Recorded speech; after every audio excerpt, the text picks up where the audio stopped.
Hello friends, welcome back speed channel நண்பர்களே. இன்னைக்கு இந்த வீடியோவில் மிக முக்கியமான ஒரு சோதிட தாள்களையும் ஒரு அதிரடியான ஆன்மீக பரிகாரத்தையும் இந்த வீடியோவில் பார்க்க போகிறோம். பார்க்குறதுக்கு முன்னாடி எதை பற்றியதை பார்க்க போகிறோம் அப்படிங்கிறத இன்ட்ரோவில் ஷேர் பண்ணுறேன். எதை பற்றியதை பார்க்க போகிறோங்கிறத ஃபஸ்ட்டு இன்ட்ரோவில் தெரிஞ்சுக்குங்க. தற்போது 2025 ஆண்டில் ஆங்கில மாதத்தில் 11வது மாதமான நவம்பர் மாதமும் தமிழ் மாதத்தில் 8வது மாதமான கார்த்திகை மாதமும் நடந்துட்டுருக்கு. ஸோ இந்த மாதங்கள் மிக முக்கியமான மாதங்கள். இந்த மாதங்களில் நிறைய கிரக மாற்றங்களும் கிரக சேர்க்கைகளும் ஏற்படுது. அதில் பர்டிகுலராக நவம்பர் 26க்குள்ளே நிறைய கிரகங்கள் சேர்ந்து நிறைய மாதிரி பலன்களை கொடுக்க போகுது. அந்த பலன்கள் ஒவ்வொரு ராசிக்கும் என்ன மாதிரி கிடைக்கும் அப்படிங்கிறத தான் ஷேர் பண்ணிகிட்ருக்கேன். அதில் இன்றைக்கி இந்த வீடியோவில் கும்பம் ராசிக்கார நேயர்களுக்கு ஷேர் பண்ண போகிறேன். கும்பம் ராசியில் பிறந்த நேயர்கள் உங்களோட ராசிக்கு என்ன பலன் கிடைக்குங்கிறத தெரிஞ்சு அதற்கேற்ப நடந்து பலன் பெறுங்க. ஆக்சுவலி கிரகநிலைகளில் பார்த்தீங்கன்னு வச்சுக்கோங்களேன், பயங்கரமான மாற்றங்கள் ஏற்பட போகுது. எப்படின்னா வக்ரம் பெறுறது, வக்ர நிவர்த்தி ஆகிறது, இந்த மாதிரி நிறைய மாற்றங்கள் ஏற்பட போகுது. ஆக்சுவலி இந்த மாற்றங்கள் நவம்பர் மாதத்தில் 26க்குள்ளே ஏற்படும். இப்போ தமிழ் மாதத்தில் கார்த்திகை மாதமும் நடந்துகிட்ருக்கு. 750 ஆண்டுகளுக்கு பிறகு இந்த மாதிரி மாற்றங்கள் ஏற்படுறது ஒவ்வொரு ராசிக்காரங்களுக்கும் ஒவ்வொரு வகையில் மாற்றத்தை ஏற்படுத்தும். அதனால் அந்தந்த ராசிக்காரங்க அவங்கவுங்க லைஃப்பில் என்ன மாற்றம் ஏற்படும் அப்படிங்கிறது தெரிஞ்சு அதற்கேற்ப நடந்து பயன் பெறணும். அதனால் இன்றைக்கி இந்த வீடியோவில் கும்பராசி நேயர்களுக்கு என்ன மாதிரியான மாற்றம் ஏற்படும் அப்படிங்கிறத கிரகங்களுடைய அமைப்பு வைத்து எக்ஸ்பிளைன் பண்ண போகிறேன். ஸோ என்ன மாற்றங்கள் ஏற்படுங்கிறத தெளிவாக தெரிஞ்சுக்குங்க. அது மட்டும் இல்லாமல் இது கார்த்திகை மாதம் அப்படிங்கிறதுனால ஒரு முக்கியமான பரிகாரமும் செய்யணும். அதை செய்திங்கன்னா வாழ்க்கை பிரகாசமாகும். அது என்ன பரிகாரங்கிறதையும் இந்த வீடியோவில் சொல்ல போகிறேன். ஸோ இந்த ஒரு வீடியோவை கும்ப ராசிக்காரங்க ஃபுல்லாக பாருங்கள். அப்போ தான் உங்களுக்கான பலனை முழுசாக தெரிஞ்சு பலனடைய முடியும். ஃபர்ஸ்ட் ஆஃப் ஆல் 750 ஆண்டுகளுக்கு பிறகு இப்போ கிரகநிலைகளை ஆராய்ந்து பார்க்கும் பொழுது எப்படி அமைஞ்சிருக்குதுன்னா, உங்கள் ராசிநாதன் சனி வகர நிவர்த்தியாகி பலம் பெற்று சஞ்சரிக்கிறார். எனவே இதனால் இனி ஆரோக்கியம் பார்த்தீங்கன்னு வச்சுக்கோங்களேன், உங்களுக்கு சீராகும். பம்பரமாய் சுழன்று பணிபுரிகிற அளவுக்கு உங்களுக்கு வாய்ப்புகள் கிடைக்கும். மந்த நிலை மாறி மகிழ்ச்சியான நிலை உங்களுக்கு அமையும். எல்லாத்துக்கும் மேலே இனி வரக்கூடிய நாட்கள் இல்லத்தில் சுபகாரியங்கள் தடை இல்லாமல் நடைபெறும். எடுத்த முயற்சிகளில் வெற்றிங்கிறது உங்களுக்கு ஈஸியாக கிடைக்கும். பொருளாதாரத்தில் நிறைவுங்கிறது ஏற்படும். தொழிலில் கூட வளர்ச்சி கருதி மாற்றுத்திறனர்களை பங்குதாரர்களாக சேர்த்து கொள்ள முன் வருவது போன்ற இதெல்லாம் இருக்குது. குடும்பத்தில் ஒருவருக்கு மேற்பட்டவர்கள் சம்பாதிக்கக்கூடிய யோகம் உண்டு. ஸோ இந்த மாதிரி நிறைய பலன்கள் உங்களுக்கு கிடைக்கும் என்பது குறிப்பிடப்படுது. இதில் ஃபஸ்ட்டு குரு வக்ரங்கிற சம்பவம் இருக்குது. இந்த நாட்களில் குரு பகவான் உங்கள் ராசிக்கு 6வது இடத்துல முதல்ல உச்சம் பெற்று சஞ்சரிக்கிறார். உங்கள் ராசிக்கு 2, 11 ஆகிய இடங்களுக்கு அதிபதியானவர் குரு. அங்கனும் தனலாபதிபதியான குரு பகவான் கரெக்டாக கார்த்திகை 2ஆம் தேதி முதல் வக்ரமும் அடைந்துட்டார். இது அவ்வளவா நல்லதல்ல. தனவரவில் தடைகள் ஏற்படும். புதியவர்களை நம்பி பொறுப்பை ஒப்படைத்து ஏமாற்றத்தை சந்திக்க நேரிடும். மேலும் உத்தியோகத்தில் திடீர் மாற்றங்கள் வரலாம். இது போன்ற நேரங்களில் நீங்கள் செய்ய வேண்டியது இனி வரக்கூடிய நாட்கள் வியாழக்கிழமை தோறும் விரதம் இருந்து குரு பகவானை வணங்குவது நல்லது. திசை மாறிய தென்முக கடவுளை வழிபட்டு வந்தால் மிகுந்த நன்மை கிடைக்கும். அதனால் குரு வக்ரத்தால் இந்த ஒரு இதை மறக்காமல் செய்யுங்க. இந்த கிரக அமைப்பை தொடர்ந்து விருச்சகத்துக்கு சுக்கிரன் வரக்கூடிய கிரக அமைப்பு இருக்குது. இது என்ன பலனை கொடுக்குங்கிறத சொல்கிற தெரிஞ்சுக்குங்க. கார்த்திகை 11ஆம் தேதி விருச்சக ராசிக்கு சுக்கிரன் செல்வார். ஆக்சுவலி உங்கள் ராசிக்கு 4, 9 ஆகிய இடங்களுக்கு அதிபதியானவர் சுக்கிரன். அவர் தொழில் ஸ்தானத்திற்கு அங்குள்ள செவ்வாய் மற்றும் சூரியனோடு இணைவார். எனவே சுக்கிர மங்கள யோகம் உருவாகும். இது பிள்ளைகளுடைய கல்யாண சம்பந்தமாக எடுக்கக்கூடிய முயற்சியை கைகூட செய்யும். பெற்றோருடைய மணி விழா, முத்து விழா, பவள விழா, இந்த மாதிரி விழாவையெல்லாம் நடைபெறக்கூடிய சூழலை ஏற்படுத்தும். ஆடை ஆபரண சேர்க்கை கூட ஏற்படும். அதிகார வர்க்கத்தினருடைய ஆதரவோடு பிரச்சனைகள்லேருந்து விடுபடுவீங்க.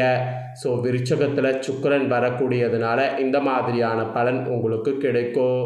நெக்ஸ்ட்டு தனுசில் செவ்வாய் வரக்கூடிய அமைப்பு இருக்குது. இதனால் என்ன பலன்கிறத தெரிஞ்சுக்குங்க. கார்த்திகையுடைய 20ஆம் தேதி தனுசு ராசிக்கு செவ்வாய் செல்வார். உங்கள் ராசிக்கு 3, 10 ஆகிய இடங்களுக்கு அதிபதியானவர் செவ்வாய். அவர் லாபஸ்தானத்திற்கு வரக்கூடிய அந்த நேரம் நல்ல நேரம் என்று சொல்லலாம். என்றைக்கோ குறைந்த விலைக்கு வாங்கி போட்ட இடம் இப்பொழுது அதிக விலைக்கு விற்று லாபத்தை கொடுக்கும். புதிய கூட்டாளிகள் வந்து நேரது இருக்குது. தள்ளி சென்ற ஒப்பந்தங்கள் தானாக வந்து சேரும். அரசு வழியில் சலுகைகள் கிடைக்கும். பொருளாதாரத்தில் நிறைவுங்கிறது ஏற்படும். உடன்பிறப்புகள் வகையில் திருமண விழாக்களை முன்னின்று நடத்தி வைப்பீங்க.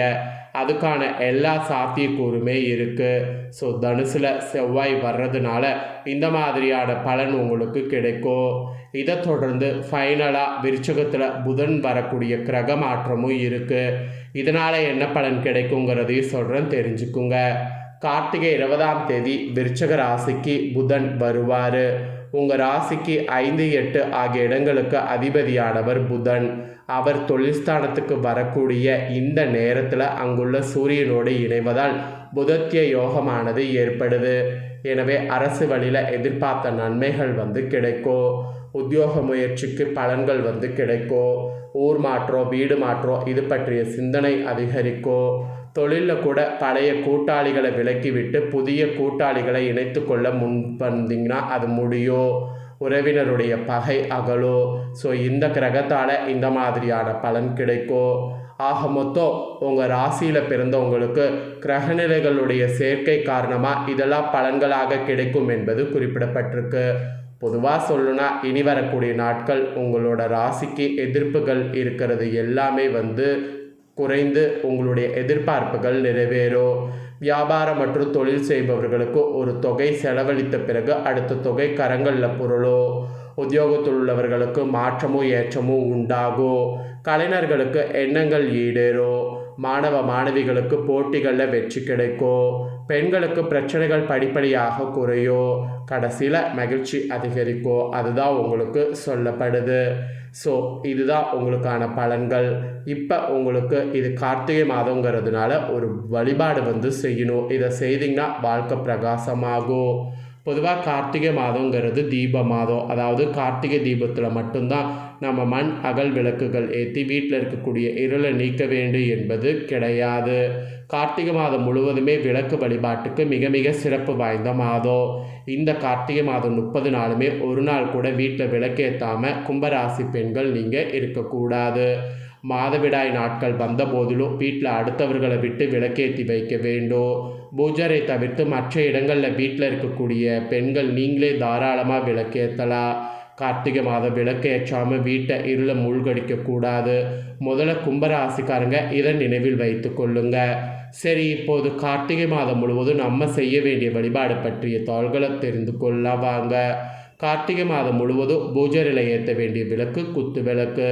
குத்து விளக்கில் 5 திரிகள் ஏற்றப்பட வேண்டும். உங்கள் பூஜரை பிரகாசமாக இருக்கும். வாழ்க்கையும் பிரகாசமாக இருக்கும். 5 முகம் கொண்ட குத்து விளக்கை ஏற்றி வைத்து குலதெய்வத்தையும் மற்ற தெய்வங்களையும் மனதார நினைத்து வேண்டுதல் வைக்கும்போது நிச்சயம் உங்கள் வாழ்வில் தீராத இருக்கக்கூடிய கஷ்டம் தீரும். கார்த்திகை மாதம் 30 நாளுமே இந்த வழிபாட்டை நீங்கள் மேற்கொள்ள வேண்டும் என்பது குறிப்பிடப்படுது.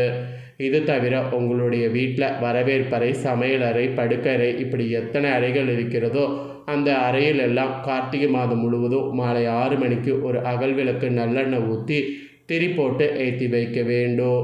இது தவிர கட்டாயம் உங்கள் வீட்டு நிலைவாசல் படியில் 2 விளக்கு கார்த்திகை மாதம் முழுவதும் மாலை 6 மணிக்கு ஏற்றப்பட வேண்டும்.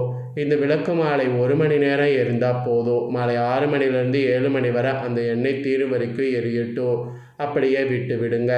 கார்த்திகை மாதம் முழுவதும் நான் சொன்ன இந்த எளிமையான தீப வழிபாட்டை உங்கள் ராசிக்காரங்க எவர் ஒருவர் செய்கிறீங்களோ உங்கள் வாழ்க்கையில் இருக்கக்கூடிய துன்பங்கள், தோஷங்கள், கஷ்டங்கள் எல்லாம் விலகி உங்கள் வாழ்க்கை பிரகாசமாகும். அதுக்கு தேவையான அத்தனை நன்மைகளையும் அந்த தெய்வம் நடத்தி கொடுக்கும் என்பது தான் இதன் பின்னால் இருக்கக்கூடிய ஒரு நம்பிக்கை.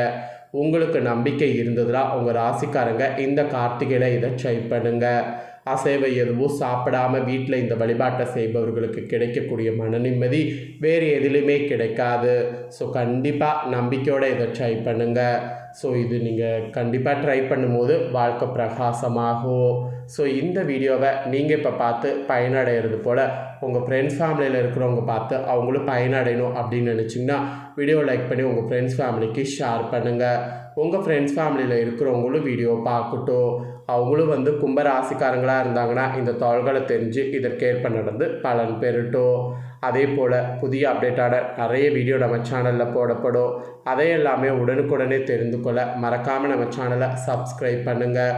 கூட பெல் பட்டனை ப்ரெஸ் பண்ணுங்கள். ஃபஸ்ட் டைம் பார்க்குறவங்க அதை நீங்கள் பண்ணிட்டீங்கன்னா இனி நான் போடுற மற்ற அப்டேட்டான எல்லா வீடியோஸும் உடனுக்குடனே தெரிந்து கொள்ளலாம்.